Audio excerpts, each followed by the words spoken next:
This is Marilyn Cohen interviewing Mrs. Fay Horowitz at 25 Brook Circle, Longmeadow, Massachusetts. This is under the auspices of the Springfield Jewish Federation for the Oral History Holocaust Survivor Project. Good morning, Mrs. Horowitz. Thank you for allowing me to come to your home to renew all the memories you have of your experiences from childhood. Good morning, Mrs. Cohen. I am a survivor of the town of Holocaust. In German language they call this Ilkenau.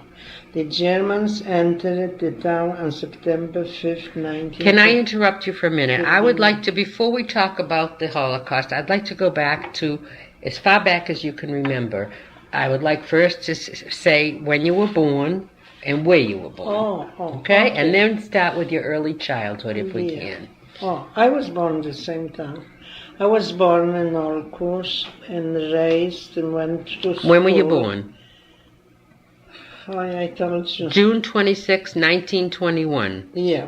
Okay. I was born in the town and raised and went to school. You have brothers and sisters? I have two sisters. And their names and ages? Sarah was a younger sister. The ages I don't remember, but I know she was 2 years, maybe younger, 3. And I had an older sister, was also 2 years older, and a brother. He was the oldest one. Your mother and father were alive when you were a youngster? Yes. And what were their names? My mother's name was Rachel. My father's name was Shlomo. What was her maiden name? Mayerchik. Okay. Spell it. Spell it? Yes, if you will. Majerczyk. Okay. And what did your father do for a living?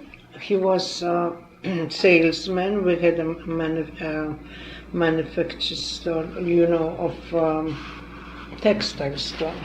And he used to go twice a week to Krakow Lodge. And he bring the fabrics like linen and all kind of stuff, fabrics for suits. And besides that, he was, wouldn't say a rabbi, like a kente, because in a small town there wasn't a big temple, like here now. But he has his own congregation where the people, came every Saturday, and he was in charge of it, and he was praying. How big a Jewish population would you say that was in Holocaust? I really don't remember. A few hundred? More than that? 1,000? More, yeah. Couple thousand. Yeah, Jews, because you see how much they send out already. And did they have? Did you went to school in that town? Take a look. About 3,000 Jews entered the ghetto. So they send out 4,000 or 5,000. That's right. They send out before that till this year. They sent out already a couple thousand, 4,000 or 5,000, I would say. Okay. More. You see, about 1,000 Jews, including women, they sent out in 42 already. And 3,000 entered the ghetto. So it was, I would say, 6,000. Now, can you remember back where you were when the war broke out originally in 1939? Yeah, I was home, and that's what I want to say. You see, the Germans entered one night. We hear so much noise.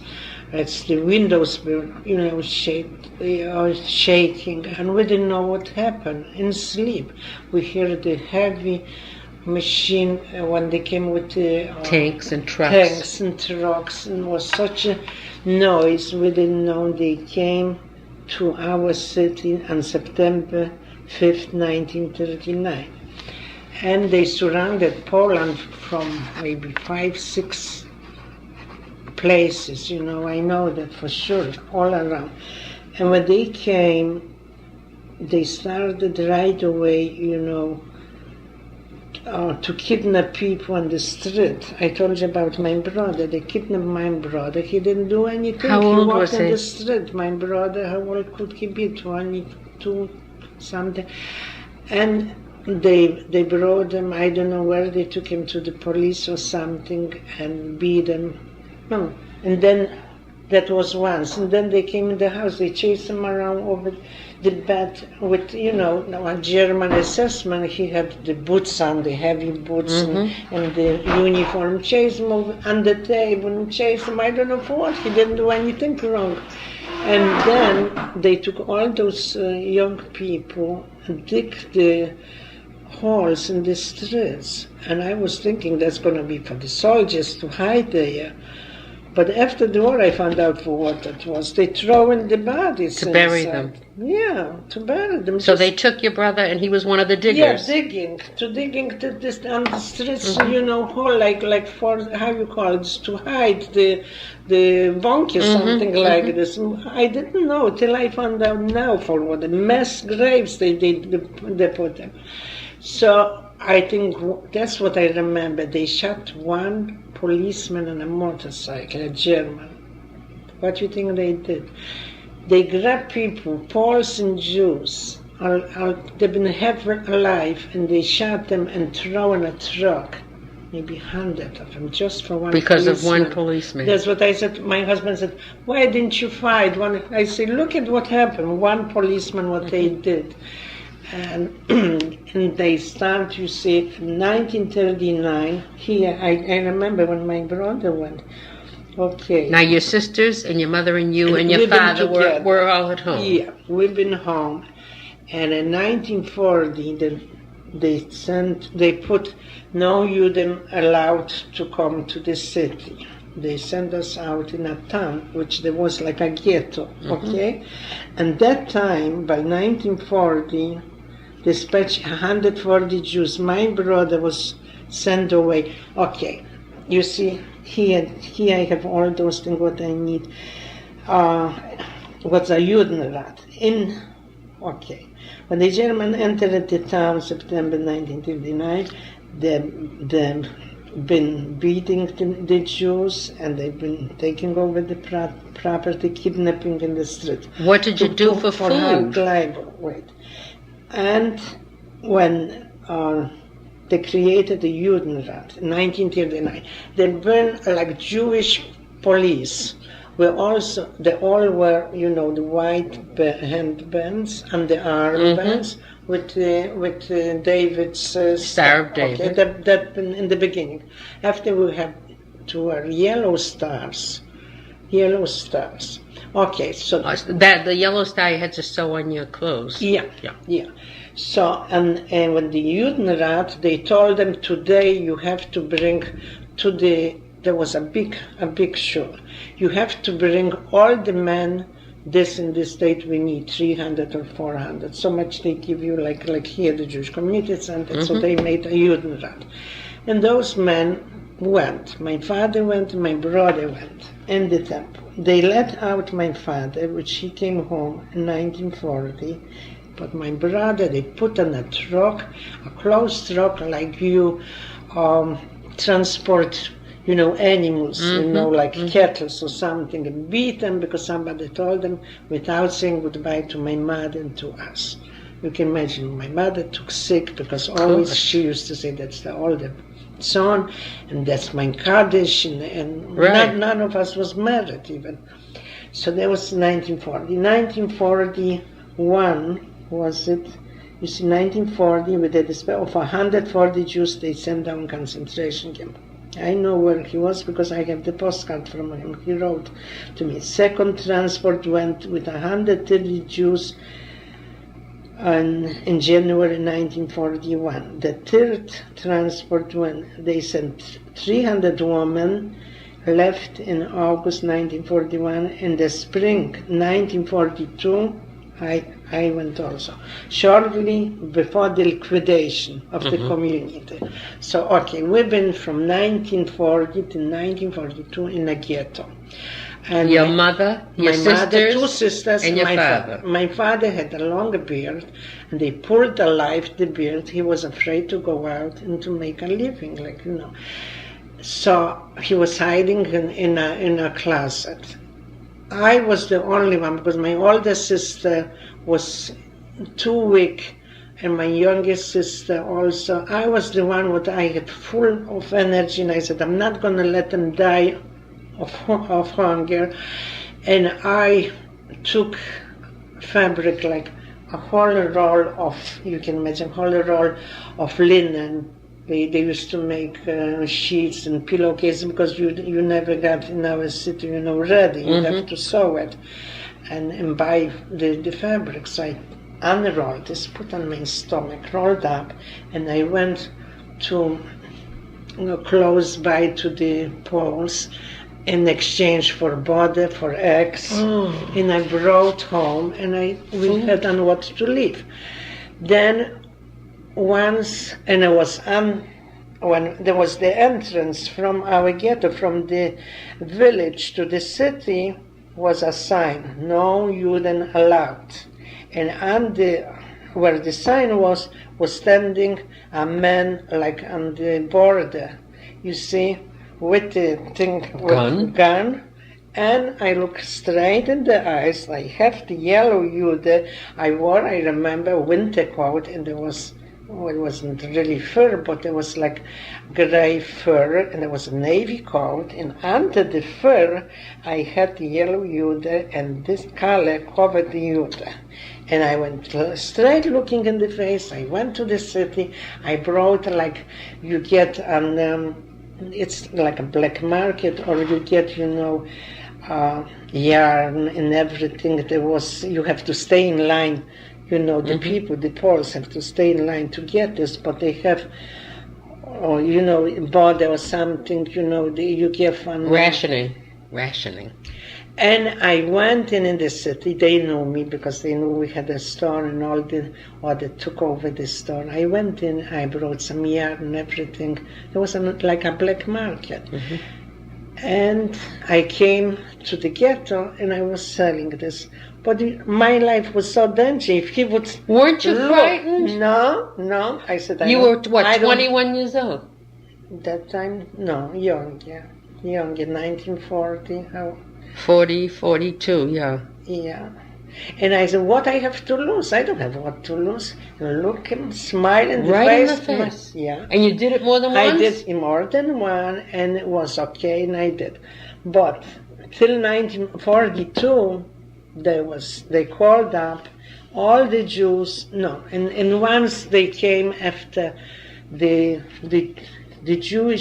Judenrat sent out the police, the Jews, to come and take us out from the bed. They took all three of us. I escaped at night, and I pulled my sister, my younger one, to go. She didn't want to come home, so she was in Sosnovitz. Then they sent her home. I don't know, she saw what's going on, the beating and thing, and she was like unconscious, so they sent her back home. But I escaped till the Aussiedlung. That was like 1942. They said all the Jews from the ghettos, they have two ghettos. One, I was in Sikorsk, I was in another village, all together on one place. And they choose. The young one was number 1, and the sick one number 2, and the old one, number 3, would be not good for work anymore. I had also guts that time, because there have been rumors that if you go, like, you go freiwillig, that means you go on your own or you volunteer. They're gonna let your parents alive. Sure. Now again, my sister's supposed to go, the younger one, in the same concentration camp when I was, if she would come, but I don't know what happened. What camp were you in? Czechoslovakia. There was Bernstorff, is the name, Bernstorff. Yeah, Sudetenland. I show you the postcard, what my brother wrote to me. And if you, I come after, if you write, you have to put Sarah in front of your name, and for a man, Israel, in front of his name. But on 42, they've been all the stormtroopers, and you saw the picture, what they did. They told the rabbi to put the talis in twill, beating him up. I saw that. I was witnessing. And they was laughing, having so much fun of it. Such cold-blooded.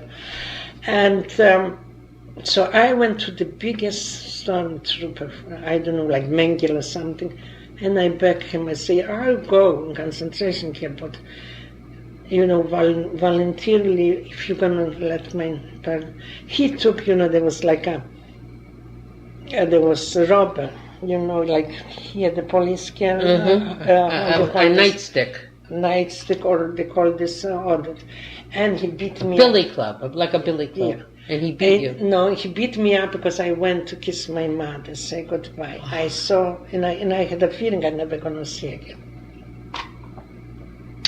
So he beat me up, and I was between the young, and I never again saw them, not my father, not the sisters. But in the same day, they sent away people to this lager, Arbeitslager, or concentration camp, where my brother was. And I cried, I wanted to be together, because I wouldn't leave my mother. She said, go, you're going to help your brother. And that's what I want to do. And they said, no, they're not going to let me. The only one girl went with her boyfriend to this lager, where my brother was. So they sent me to the concentration camp. We went by train. Took us, I don't know how long, and I was there 3 years, 1942 to 1945, May 1945. And I really can say that, we didn't have so bad, because we've been working in a factory, making fabric out of paper and wool. You can imagine, I had every day, I had 2 automatic machines. Before I didn't have, I have 1 machine, and every 2 minutes I have to put a new, fill up with the wool, take out and put another thing. Watching in the back, there was like Weberei and Spinnerei. You make the fabric, you have to watch if it's not ripping, the thread is not ripping. And they show us how to make the knot and everything. And every day I have to pull out, like from here till here, a big roll with fabric. And it was heavy. Once Czech woman, they've been afraid, came over and helped me. I had my period and think, I didn't feel good. And every day I produce, and they said that goes for the soldiers, for they making uniform or that or something. Did you know anybody in that camp from your hometown? Oh yes. They were you. So yes, you had been friends together. there. No, we've been together maybe 30 years. And what about the food there and the housing and the clothing? Okay, we had a barrack, and every night, came back to the barrack, and every morning, and we wore wooden sole shoes, winter and summer. They've been so high. And next to our barracks been like Belgian, what I told you about the Russian, the war prisoners from Belgium and French, and they came together to eat with us. And they treat us in the beginning. The first year we had beautiful, we cannot complain. They treat us like all other workers, like human beings. Yeah, very good. Yeah, the Czechish, they are such nice cooks. They made like knedlin inside fruit and everything with sauce. And you had warm clothing? No, we have what I brought from home, A matter of fact, I have a skirt, I can show you, a velvet skirt that my mother used to wear. She was so slim here, no longer. She's at my brother's wedding, she gonna wear. So the Lagerführer, the German what took care of us, she said, do something, because I'm going to take away if you're not wearing. So I saved a bread. I didn't eat. I saved up a bread to give a friend from my city. She was in the person, she was sewing it there for them, make me a dress of it, and I have the dress. And then they took us in a factory to peel potatoes, to make potato salad, to make lax, from something like you smear the lax on bread. And we work with fish. Some of them took fish on the stomach, brought home, and cooked the potatoes and this, but I never did. And I have such a good eye, but she, even I would have, she didn't want to touch me. when was, she said, I know you're not going to steal. And I knew, well, in German, I took 1 year. I spoke to her. She likes me very much. Once came also from Benjina cousin, and she came with a dentist. And she worked as a hygienist or something, but I don't think so. They knew what they're doing. And I have a swollen face. And she took, like she wants, not pull out. Once she pulled out Copotin, and right away I have to go to work and stay at the machine, work with, at the machine. But she put some cotton and make a feeling. Mm-hmm. And from that cotton, there was infection. I had such a, here, outside. So also, they could send me away to Auschwitz, but she was good to me, the Frau Lagerführer, and she took me outside to a doctor, and it's no even sign of it. You know what he did? He did with electric thing. He make a hole and everything came out. The holes, yeah, was no scar, nothing. You said you used the term Frau Lagerführer. Frau is a woman. Lagerführer. She was a Führer. She was taking care of the lager of the jail. On the prisoners. The prisoners. Yeah. And we had a Judenlagerführer. She had to do what she told her. If she said it's going to be a commission, they're going to come all the assessment and inspect if it's clean or not. We have bunk beds also. We have like soldiers. Mm-hmm. I was on the bottom and my girlfriend was on top of me. And they gave us for winter, they gave us, you see, I learned a trade of it too. They gave us 2 wool blankets and with stuff inside with cotton and with quilting. Quilt, I know, how to quilt a blanket, and from that wool. And then, you see, I did everything in an honest way. Then some girls took home, the wool, the yarn. We made slippers. I got a needle, a crochet, and I used to make like not pocketbooks or shopping bags, and I'm talented to make flowers of that with even leaves and everything. So really, you're 2 years in the first year. The second year, those women would show us how to use the machine and how to do it, the spin into the Weberei and spinnerei. They send them to Gross Rosen to train them to be SS women. Uh-huh. You see, now starts the trouble. When they came with the gray hairs, They came back trained with the gray hairs, with the munduas. You couldn't even laugh. She came over, why you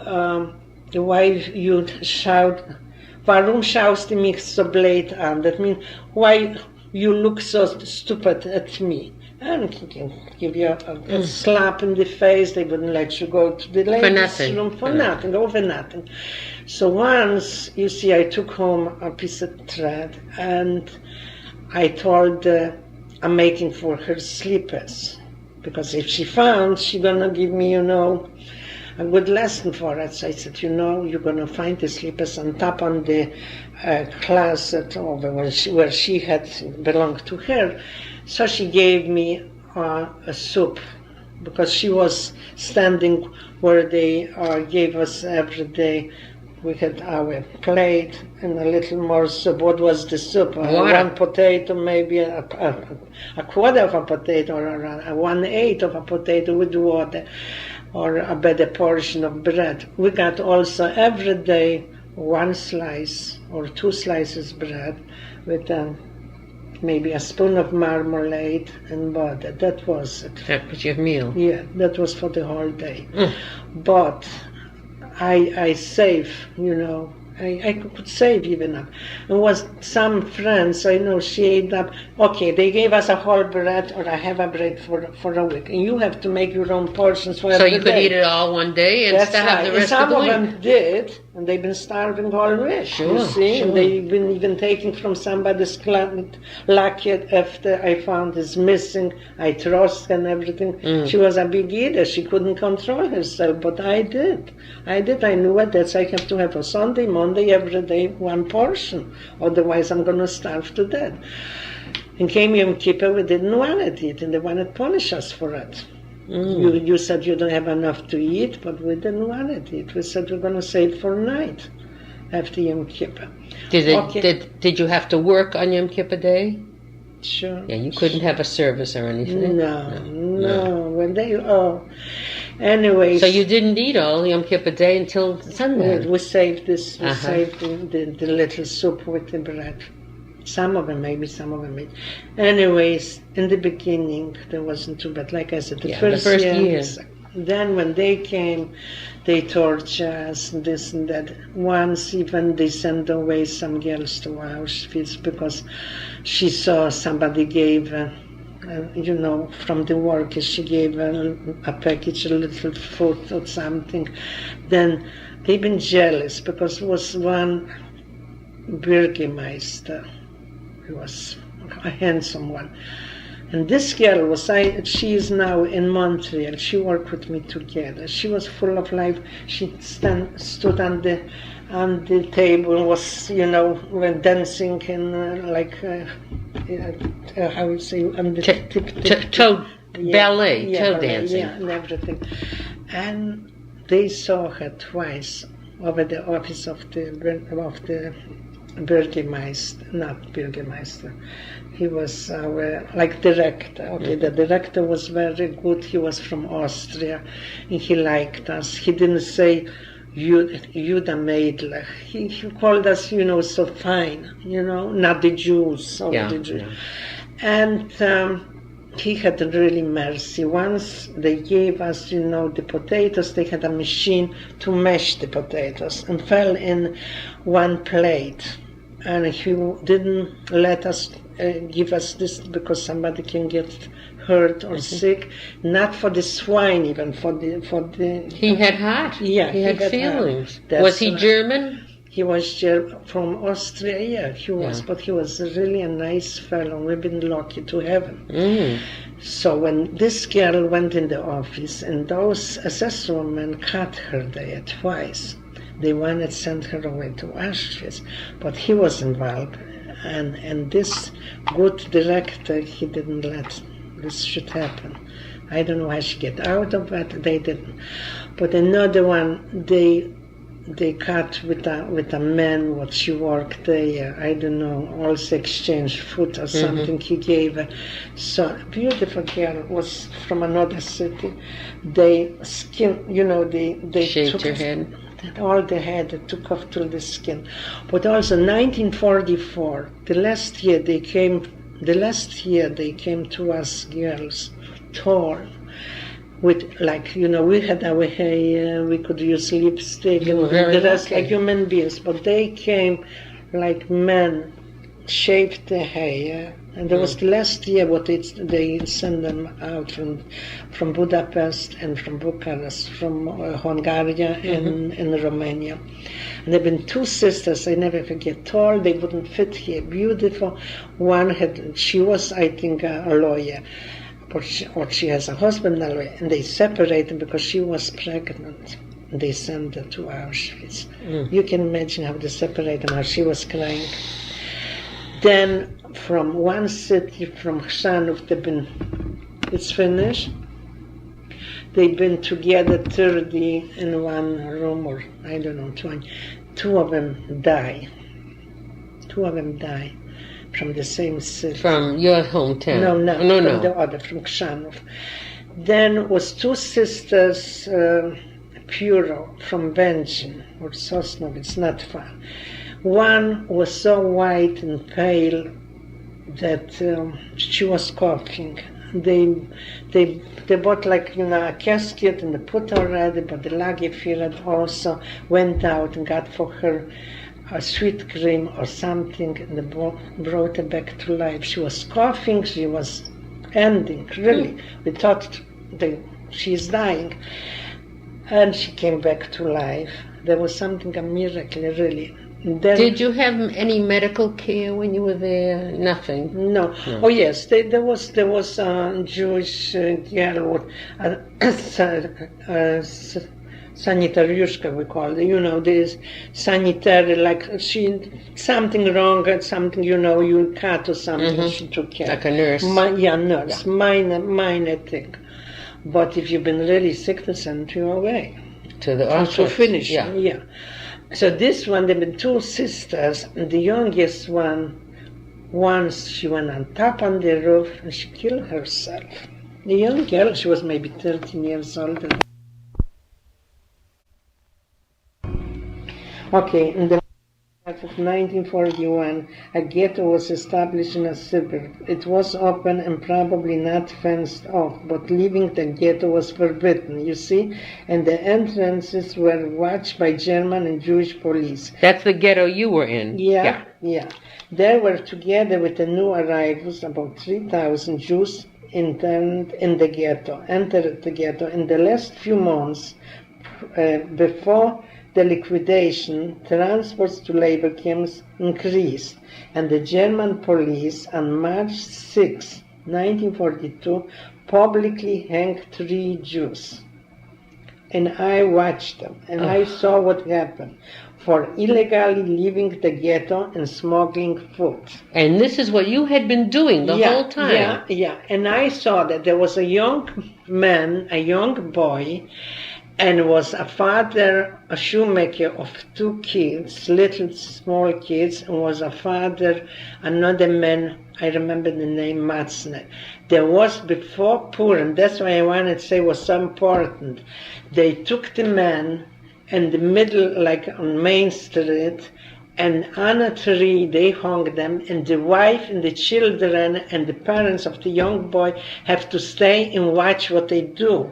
Can you imagine? No. I went to see that they hung them. And the whole family has to sit and watch. The whole family has to stay and watch this, and everybody, they chased us out to go and see. That was before before... That was in the ghetto. Yeah. In the ghetto, before they the took liquidation, for illegal leaving the ghetto and smuggling food. They went, we've been in the Third Reich, and there was congregation, they called this, Kongresówka. There was still Poland. I mean, Poland, but we belonged to the Third Reich because they connect us with the Germans, you see, the Third Reich. So you were not allowed to go over there. And I did too. After that, what I saw. Did you go after that again? Yeah, that was after. You really were a gutsy lady. Yeah, you see. What, your mother must have been so afraid for you to go? No, she didn't know what I'm doing, and I wanted to bring food. Local Jews were forced to build the gallows and carry out the hanging. France they made to do bring for them. themselves. Can you imagine the final liquidation took place in June 1942.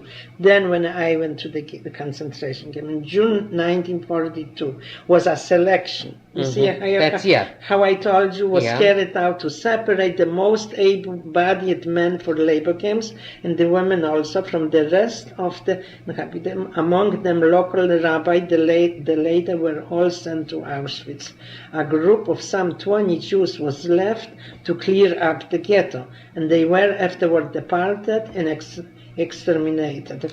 The community was not reconstructed after the war. Tell me, do you know where your mother and sisters went? No. You have no idea where they... As a matter of fact, I went after the liberation. I went by myself. I was married already, to find somebody, and I stood on the street. I looked up to the house. I didn't have a heart to go up. I found the maid what brought up my aunt's youngest daughter. She was 7 years to the liquidation. And who else I saw that time? I didn't have a heart to go, but you asked me something about your mother and your sisters. Yeah, my sister, the youngest one, she was hiding in the ghetto. But I was afraid to go there because you know what happened? A friend, a schoolmate, went to sell her house. That's why I didn't want it. We have 2 blocks to sell. I didn't want it. She went to sell. The Poles killed her. After the liberation, after she went through a concentration camp, they killed her because they didn't want to take money for the house, what belongs to her parents. So I didn't want to go. I just went to see one woman, what I taught her Polish, you know. She was a mother of two, and she was my father's customer. So I visit her. But they were not happy to see us. No, they weren't. So you have no idea where your mother and father and sisters went? No. Your brother, you said, was in Auschwitz? Yeah. No, my brother wasn't in Auschwitz. My brother was in another concentration camp, 2 or 3, because he wrote home. When we've been still home, he wrote to us, you see. He wrote home, maybe we should do something about, and write, you know. And he sent even, the beginning, he sent even the underwear was full of blood from beating. Yeah. Now tell me, your last year in the in Bernsdorf. Yeah. Well, that was very difficult. That was when the last year, the SS women I tell came. you, that's what I remember. Instead to put the numbers on the hand, they gave us numbers hanging here, like everyone has a number, you know. Hanging around your neck instead of on your arm. Yeah, we had a number. And I think I should have some, I don't remember what I did with that. And there was, like, every prisoner had a number, you see. And then in 1944, they came and they wanted to finish us. So they've been sitting outside, maybe 5, 6 stormtroopers, you know, the biggest, and the black, the coats, they've been the worst one, and told us, I told you the story, to stay nude and turn around for them and see if the body was still good for work. But who wants to do it? And the Lagerführer said, if you have your period, you're excused to wear the underwear. Depends. I said, I don't care. Let them kill me. I'm not going to stay in the nude. I'm from a religious home, and I put on my underpants. When they go and check, there you are. They kill me right away again. I didn't have this time. And I took, I was so, I don't know, I had so much courage, and I don't know why I really, that's why it was, somebody was watching over you. And everybody has to stay nude, and they were standing laughing, of course. Yeah, and you have to turn around and circle, and they watch you if you're still good. So they've been planning to put some dynamite or something, you know, to blow up the whole thing, but they didn't have time for it. And also maybe the good director, they didn't allow to send us away, so we stay in one place, because you know how many people would be still alive. They wouldn't evacuate them after the liberation. Right. We saw people walking with them, pushing something like goods or something, and they've been from concentration camp. They fell, walking miles with no shoes or something. They fell. They've been so weak and they had no food, and they were cold and hungry and sick. So we've been lucky they didn't evacuate us. And at the end, this is one good thing. At the end of the before the liberation, they knew the Germans that the Russians gonna come in there, because the Russians liberate us. So this man gave every one of us like 50. I don't know if it's $50, 50 mark each girl, and some of them was begging us to hide him. You see? Because he was afraid they would kill him. Sure, the Russians would kill him. The Russian came, they said, show me the women what they took off your hair, we're going to do to them. They escaped. We couldn't find them. And some went, the Russian with the girls, and rapped in the stores and went in the houses and took out, like somebody had for a daughter to marry, you know, some putting away the dowry or something. I didn't go, no. I didn't go, and I was happy, you know.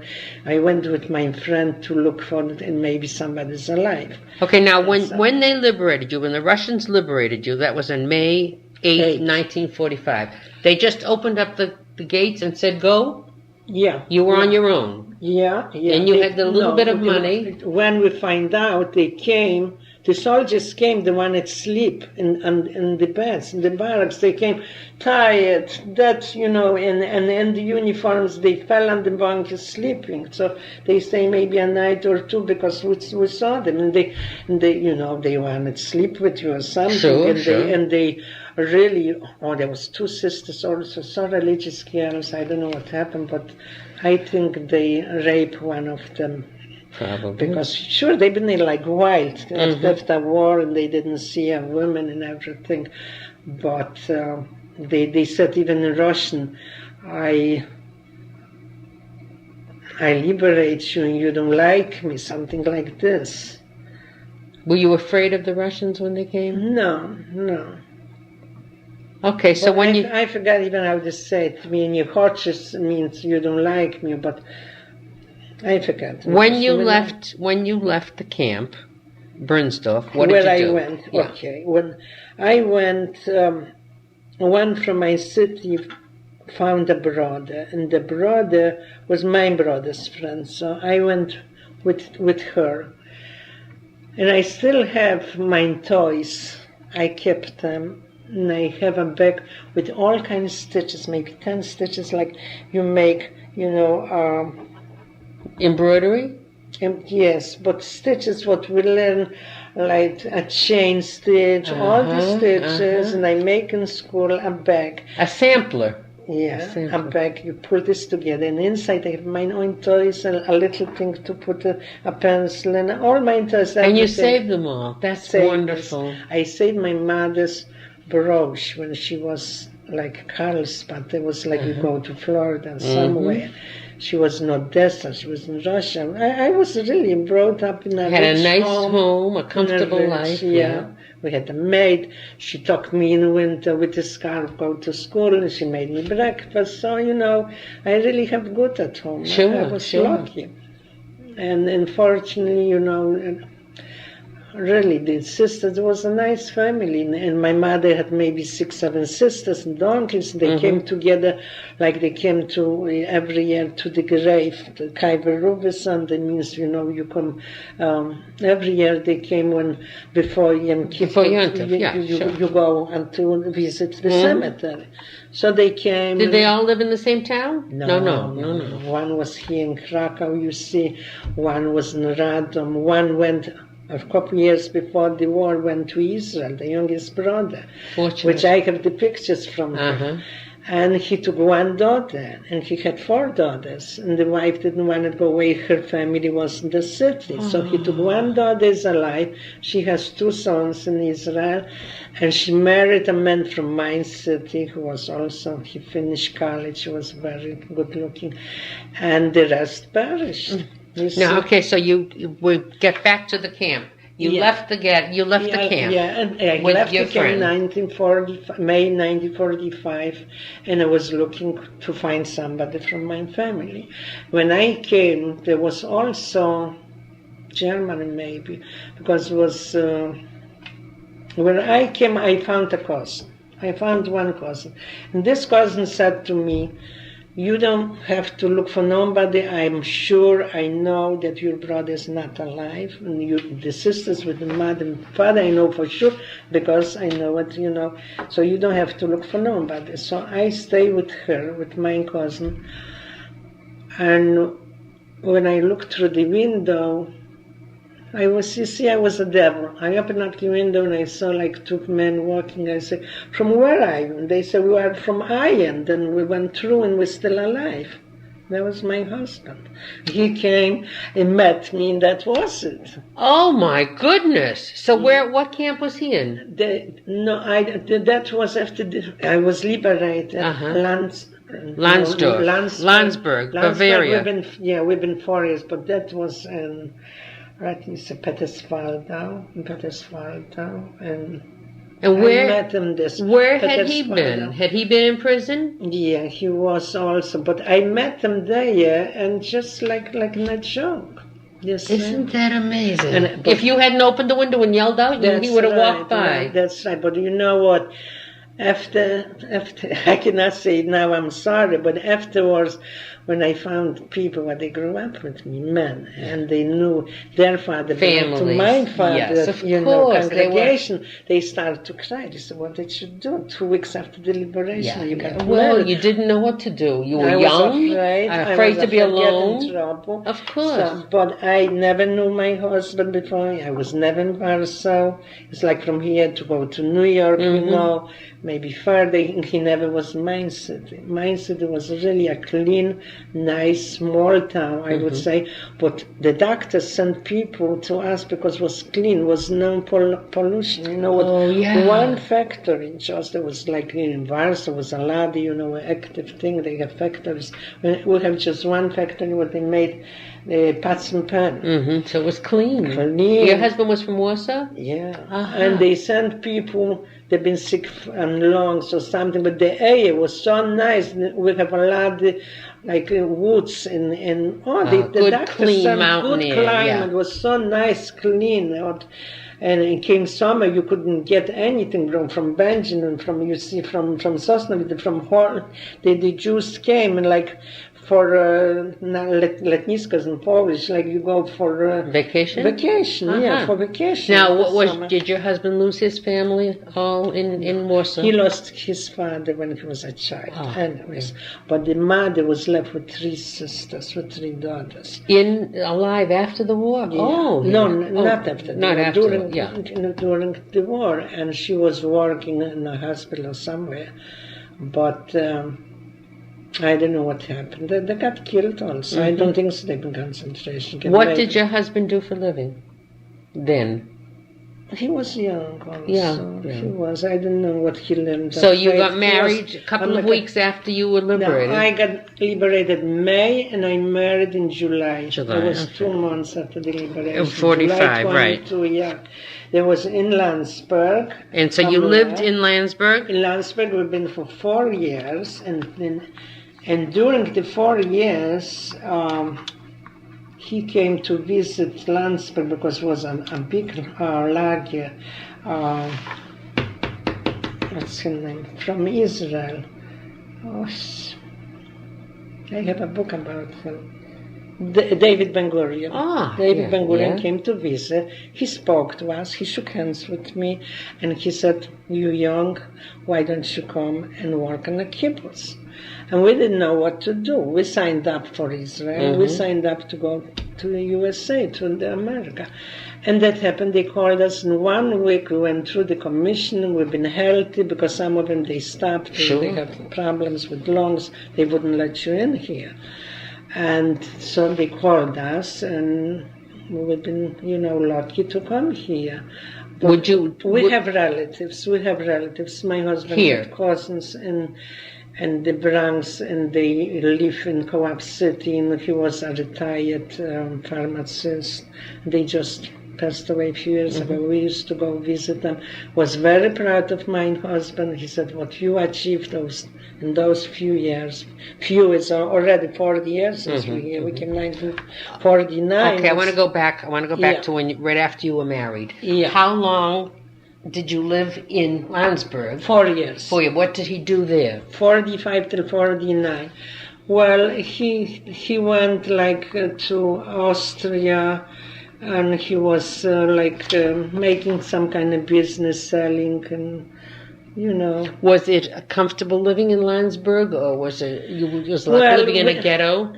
It was comfortable, yeah, because we didn't live inside, and we live outside.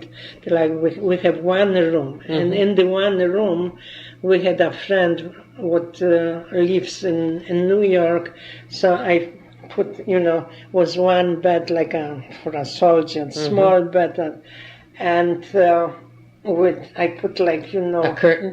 A curtain, the green wool, blanket, and he was sleeping with the man and the other one, and we took him like a relative, Sure, like everybody had to, I'm sure. And even when my husband came, he found, I found a cousin. Took him, and we've been sleeping on the floor and give him the bed. And so he made a living enough so that you could get by for the 4 years in Landsberg. Yeah, but we got We got the relief also. Oh, you had to. Everybody they had to. They gave us like I remember I never tasted peanut butter, and this man he liked that peanut butter. Gave us cabbages, and I used to bake cake, delicious cake from the cabbages. Sure. And everything. You learn a lot of things. Yeah. Okay, so now you had to decide whether you want to come to the United States or to Israel. So we've been called here. They called us. Who called you? The commission. The relocation bureau? I don't know. In New York, yeah. The UNRWA. UNRWA, called us. They were able to leave. We went through. They give you the needles, the inoculations. Yes, and I took a handkerchief, and they said it's gonna hurt you, and I pulled this off. My husband had such a mark after I didn't. Vaccination. I was afraid. The vaccination. Yeah, we came to New York. I don't know, the cousins. Okay, you came on the ship in 1949. Yeah, we came on General Stewart. General Stewart. Yeah, and you landed in New York, and no, we could stay in New York, but I was afraid. It was a too big city, and without knowing the language. Did you speak any English at all? Yes, I had a Polish-English book, a little handbook, you know, and I knew how to count, how to say thank you. And your husband too? Yeah, but it was hard to get on a subway or something, you know. And our daughter was that time also. A baby, she was a little one, and we came, was a Memorial Day, and the boat and she'd run with fever, and he was so sick on the boat. Now he wants to go on the cruise. I said, "Gonna get sick like that." He said, "There's a difference, but I sure is." Anyways, we saw bananas in the window. I didn't have 2 cents to buy a banana, and she was. Did you know what a banana was? Had you ever seen banana before? Yes. Oh yeah. We had apples, bananas, oranges. Yeah. We had, yeah. You didn't have any money when you came, did you? No. No. We saw he had a custom-made winter coat. We sold to somebody. I remember it was a beautiful coat with such a pattern. I remember just to have a few dollars to have in pocket. So when we came to Ellis Island, and we didn't want to stay in New York. Even she had another cousin too. She came before us. We didn't want it. She didn't came, so we came to Springfield. Why? What made you pick Springfield? They sent you. They sent you to Springfield. So the first thing, we used to live North End on Ascot Street, 64 Ascot Street. My daughter was 2 years old, and what did he do for a living when he came? Well, we did everything. Anything? He worked for 50 cents. He worked 50 cents an hour. He worked in the bakery where West Gus Paul is now. He went to Northampton, work in a factory. They used to make bridge tables, and every day he came home, he told me they chained his hand because somebody chopped off the fingers. I said, I'm going to go to work, and I'm not going to let you go there. I say, you're not going to go. That was very, difficult to do it. And, he had a lot of places he worked. He tried, it was very hard when we came because there was... Everybody was looking. Was it in Korea? And everybody was looking for work. Yeah, and it was really hard to get to work. And then he started to learn upholstery and chicory. Then he started, that was his job when he learned, he worked for, Schlafferman and Greenberg. They have a store, a furniture store on Main Street. I don't know. Oh, you remember this? I don't think so. I've only been here since 1950. There was a furniture store anyways. He was delivering the furniture and schlepping. And on the fifth floor, and I said, no. I was pregnant with my younger daughter, and I was ready to go to the hospital to deliver, and I saw his muscles, jumping. I said, you know what, son, if you're not going to stop this job, I'm going to go to work. You will see. And Yeah, before I was pregnant, during the 7 years I worked in the yeshiva, and I worked in Chicopee in a plastic factory. You needed the money to eat. Yeah. No, because after 4 years we bought the first house on Carver. Did you really? After 4 years only? 4 years we bought, because I tell you what brought us to it. Wherever we wanted to rent it, a decent apartment, they said not with 2 kids. Not with children. Didn't let us. And we used to pay $5 or $10 for the stove and for the refrigerator, what the landlord gave us. It was a Jewish landlord, not black. So we decided I'm going to go to work, and he's two paychecks going to come in. We bought a house on Carver City. It was maybe for $12,500. But I didn't have even for heating. And I worked that time. Yes, I started to work in the bakery nights. Because how could I get a baby? Children, that's right. 7 and 1 year old, 2 little kids. Wouldn't pay for me. So I went all night. And so when did you sleep? And when I came home, my young baby took scissors, and I schlepped a goose-down blanket from Europe to New York, and she was cutting, and the feathers all over, and I wanted to fall asleep, and I have to give her the bottle. I nursed her. I'm telling you, it wasn't easy. It wasn't easy, but... You did it. Yeah, I did it. it. I really was. So when did he helping out? And when I worked maybe 10, 15 years like this, and my husband started a business. You see, he learned the trade autocraft. There was on North Main, and words, And so we live on mine pay for 6 months, because if you establish a business, you don't expect the right income at all to take out, money. And I made a good pay, because I work like a man, and then I work in the shipping room and schlepping heavy thing and putting, to ship the bread and the cake, and then they put me on Pittsburgh donuts. So there have been 10 girls. The donuts came on a belt. You have to catch them and put first and thing, and then they were 6. They said it's too many, 10, 6. And the hard weather, standing with the back where the oven bakes the donuts, and there was a fan. They said, that's not for you, the fan is to cool off the donuts. Oh, boy. And I was one Jewish girl between the Polacks. I went in as a non-Jew. You were working with Polacks, too? Oh, yeah. And I spoke to them in Polish, and they took me in as a Pole. Otherwise, I wouldn't get the job. And if I hear that, what they said, what they did in Poland, one was a Russian. She went in Gdańsk, where the kids, they brought in to give him a shower, and she took all the shoes, and in pictures they show me even. I was tracing. I wanted to get the one what was, but they didn't want to tell me. Anyways, you see, so as a Pole, they took me, and then they found out I'm a Jew. They said, you F Jew? Yeah.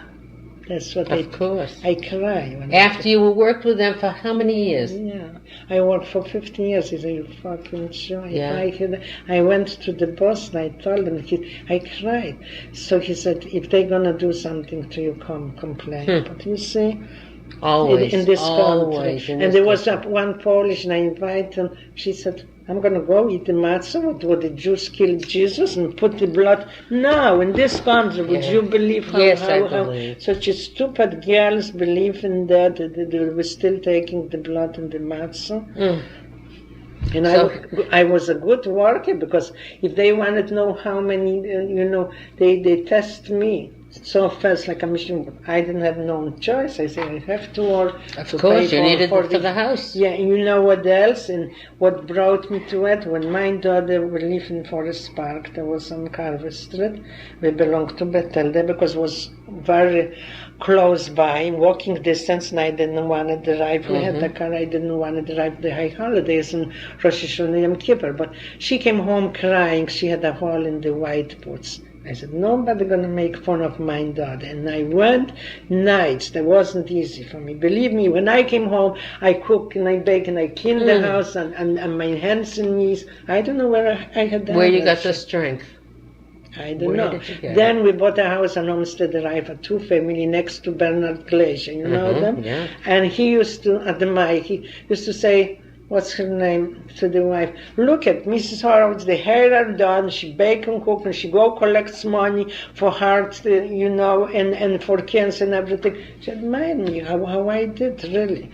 That's how my younger daughter became friends with his daughter, Fay Glacier. So we bought one house, then we bought another house from the Louis Saffa for investment. You see, thanks to God, we saved every penny. Hard, and now we saved every penny. I said, I save for schooling. I said, my daughter going to go to college. I didn't have the chance to go because I had to work. If I wouldn't have to go to work, I would be somebody now too, believe me. That's because, right.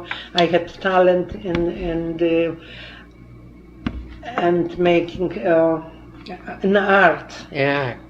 When I used to make beautiful pictures, a woman could say, oh, you get the ready one in the 5 and 10, you buy these flowers and put on the, and the shelves and everything. The pansies I made yellow with beautiful. Even now, I show you pictures of what I'm making in school. Let me just...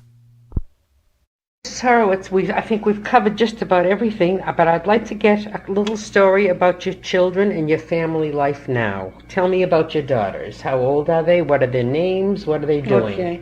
Before I say this, did I told you? Yeah, spoken when I turned around, they've been in nude. Yeah. Yeah. Because I wasn't sure if you have that in, or we've been talking about when the Germans, the assessment told us to stay nude. Yeah. No, you didn't tell me that. Let's put it on tape, okay? Yeah. All right. You can tell me about it now. Yeah. In 1944 they came and they want to test us if we're still good and strong to work in the concentration camp. They told us to stay for them, and in nude. But the Lagerführer said if somebody is sick, has the period, can wear the panties. And I had them on. And they looked around, we have to make a circle. And that time they gave us the numbers. Now I remember they gave us the numbers. And they wanted to finish us up. But what was too late, it was short before the liberation. Yeah. So, okay, now you want to know about... Okay, yeah, tell me about your children. All right. And your grandchildren. Yes, we love the country because it's freedom. And when I came, I spoke, maybe she passed away last year, Mrs. Turber, Dr. Turber, Jacob Turber. And she picked me up and she said to me, I should tell her the life story also, in the car and everything. So I said, we should do like a knife for an eye and a tooth for a tooth. She said, oh no, not the American people, they're not used to do it. Cannot do it. But I said, if you would have a wound like I have, would never heals, and to kill the whole family, you wouldn't say that, I told her the truth how it is. I'm very, mad and I'm bitter, and understandably that's so. Right. Even Kenta James, when I spoke for the kids, he said, oh, it has to be forgiveness. I said, Kenta James, don't say that, because if you would be hurt, you wouldn't say that. Okay, now we came to this country, we both worked hard and honest. We didn't want it known really from nobody, because I remember my father used to, if after the grace, after meal, if you say the benchen, and at the end is one line, he said, you shouldn't need from people, you shouldn't take anything from people, but just from you, or God, from your open arm, from your open hand. And I remember this, and I grew up. Not to take from nobody, no help, but just on your own. To work for yourself. That's what.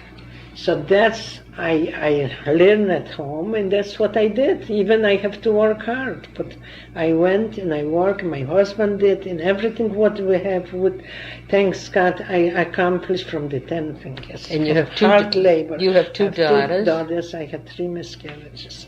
In this country? Yeah. One in Germany before she was born, and one here I didn't know, but I was bleeding. I was washing the floor. Mm-hmm. Then Dr. Buki said, don't worry. So she was born here, my younger daughter. And they both went to college. Beautiful. You worked hard for it. 5 years, yeah. And are they married now? yes, the younger one is married to Nelia twin, and they have 2 lovely. What's her name? Rosalind. Your daughter? Your daughter, Rachel. Rachel? Yeah, Rosalind and Nelia twin, and they have 2 sons, Alexander, 4.5 years old, and Arik was born March 18 or 16, so he's 1.5 years old. Yeah, and they live in town here? They live in Schenectady, and they're very happy, how you say the end of the story? Happily ever after. Yeah. Yes, do you see them often? Yes, once a month at least. They're coming for Thanksgiving. I speak Wonderful. a lot. And he's writing a book. What does he do for a living? He is a teacher in high school, and the older one, the grandson, is going to school, to Sunday school, and he goes to kindergarten. And he also writes a book about a Jewish mayor. I show you the picture, right? Right. And the mayor was 150 years ago in Schenectady. So they sold 1 chapter already in New York. That's going to be in the magazine. Great. Now, what about the other daughter? My older daughter What's was her married name? 6 years. His name is Shirley. Sarah, after my husband's mother. This one is after my mother, Rachel. And she went through college, AIC, and she was very good. I showed you the award in psychology. And she wants to become a doctor of psychology, but it was too hard to keep up with a little boy to study all night. Right. And I stopped her, but then she went to Worcester. She took a course in physical therapy, and she opened up her own office on Belmont. Wonderful. Yeah. Very good. At the X. She is in telephone book, you can see. Terrific. Yeah, and she supports herself, thanks God. And then the son is 16 years old. He's taking now driving lessons. Oy. Yeah. And your husband is retired now? Yeah, my husband was 25 years in business, and he did very well. And now he's not retired. He's also buying glass. He's building houses. He doesn't sit still. No, that's good. That's good. It keeps him healthy and well. Yeah. And you're both in fairly good physical health? Thanks God, yeah. Wow. And he was a very good boss. They cry. He gave $500 for Christmas. Then the manager, he took the help out every year to Mountain Laurel and the Christmas party. Who was doing this? Yeah, For Thanksgiving, he was standing in line of what he's now in the Jewish Weekly. He bought out. What's the name? He has a farm from Turkeys. You know who I mean. Oh, yeah, I know what you A mean. turkey farm. Yeah. Oh. Oh, I think it's wonderful. You're both well and healthy and happy. And he bought a live turkey, fresh turkey for the help. I say, I can use a frozen turkey, but the help us to have... Now tell me, deep in your heart, would you have done anything any different when you came here? Would you have changed any of the things you did? Well, like somebody asked me, look at you have everything, you have televisions in each room and 5 telephones and everything. But I say I would be happier, have less and be with have the your family. Absolutely. Have my sisters. And you have your memories that are always with you, those Yeah. terrible, terrible thoughts. And also we do a lot of charity. Oh, my grandson, this one went to the Heritage Academy. The Heritage Academy was burned down on Maple Street. You've been here that day? Yeah, I've been here that long. So my daughter came and said, Ma, what can you do? I said, you know what? Let's give the 12 tribes $1,200. We gave It's That's wonderful. Yeah, That's that a was marvelous me. donation. I'm giving to the Lubavitch Yeshiva. I'm a life member in the Yeshiva. I made my kids life members because I work there. Why I work? I want to be with my child together. To look at her. You see, I didn't have any more than this one. And she got the adenoids and tonsils together. And then she fell on a glass table, got 10 stitches. So I was so upset, You wanted to be afraid with her, for her. I wanted to be with her, and I help out. And I always remember the yeshiva. More than even in Bethel, I give $2,000 to make a bronze plaque. Yeah, for my parents and for his parents. He didn't know. I paid out. I went for charity. I give all the rabbis to sending in. We give for Israel. I have so many bonds for $1,000 for the kids. You know, they mature. They send us already mature. That's wonderful. Yeah. Well, so I can only wish you. Hadassah, my life member, Hadassah also. What member your Bethel is your temple? Yeah. For 35 years I belong to that. Well, it has been a pleasure. I hope I haven't opened up too many wounds. No. I appreciate this. Will someday somebody will read this, will listen to it, and will be able to. This helped me too, because you see, I forgot the dates, really. Well, this helped me a lot. I'm going to very, make a copy and put in the, you know, I have a scrapbook. And I'm very grateful for your time, Mrs. Horowitz, and it was a pleasure to meet you. You're really a nice lady. I will make you a copy of the tape so that you can have it for yourself. Okay, thank you very much.